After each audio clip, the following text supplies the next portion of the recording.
మన DCP Kajal, joint CP గారు, అట్లానే జిహెచ్ఎంసీ నుంచి ఈ గారు, డి గారు ఈ ఒక్క పనిని చేపడుతున్న మెగా సంస్థ వాళ్ళు ప్లస్ వాళ్ళు ఒక పిఎంసి సంస్థ అందరూ కలిసి ఈ ఒక ప్లేస్ని మనము విజిట్ చేయడం జరిగింది. మనము ఏమేమి చేస్తే బాగుంటుంది పైన చాలా లోతుగా డిస్కషన్ చేసి ఈ వచ్చే రోజు కొన్ని నెల ఇక్కడ కన్స్ట్రక్షన్ యాక్టివిటీ జరగడం జరుగుతుంది. దాని భాగంగా కొన్ని ట్రాఫిక్ రిస్ట్రిక్షన్స్ కూడా రావడం జరుగుతుంది. దాని భాగంగా కూడా మనం నిన్నే ఒక అడ్వైజర్ కూడా ఇవ్వడం జరిగింది.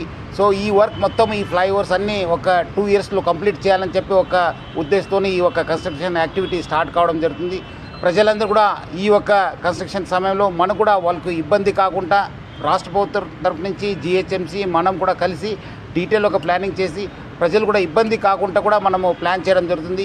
ఈ వర్క్ జరిగే సమయంలో ప్రజలందరూ కూడా సహకరించాలని చెప్పి నేను హైదరాబాద్ సిటీ పోలీస్ తరఫు నుంచి, జిహెచ్ఎంసీ తరఫు నుంచి, రాష్ట్ర ప్రభుత్వం తరఫు నుంచి కూడా ప్రజలందరూ కూడా కోరుతున్నాను.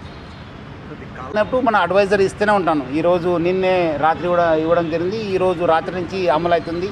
సో మళ్ళీ మనం ఈరోజు ఈరోజు నుంచి 6 పిల్లర్స్కి మనము ప్లాన్ చేయడం జరుగుతుంది. వచ్చే రోజు మళ్ళీ ముగ్దా అక్కడ దాకా జంక్షన్ దాకా మన కన్స్ట్రక్షన్ అవుతుంది. మళ్ళీ అగైన్ వీల్ టేకప్ ఫ్రంట్ స్కైట్ కూడా అక్కడ కేబీఆర్ ముందు కూడా తీసుకోవడం జరుగుతుంది. సో ఇది స్టెప్ బై స్టెప్ మనము ప్లాన్ చేయడం జరుగుతుంది. సో దట్ పబ్లిక్ కూడా ఇన్కన్వీనియన్స్ తక్కువ ఉంటుంది, వర్క్ కూడా సాగుతుంది. మనకు కూడా రాత్రి వేళ ఎక్కువ వర్క్ చేయడం కూడా మనం ప్లాన్ చేయడం జరుగుతుంది. వాళ్ళు కూడా ఒప్పుకున్నారు. ఒకసారి కింద బేస్మెంట్ అయిపోతే, ఫౌండేషన్ అయిపోతే మళ్ళీ మనకు పబ్లిక్కి ఎక్కువ ఉండదు. అప్పుడు మళ్ళీ క్యారేజ్ వే సేమ్ ప్రకారమే మనము యూజ్ చేసే అవకాశం ఉంది. ఈ ఒక ఫౌండేషన్ అయ్యేదాకనే మనకు ప్రజలు కొంచెం ఇబ్బంది అవుతుంది. బట్ ఈ ఒక ప్రతిష్టాత్మక ప్రాజెక్ట్ వస్తే ఇదంతా మొత్తం కేబీఆర్ చుట్టంతా సిగ్నల్ ఫ్రీ అయిపోతుంది.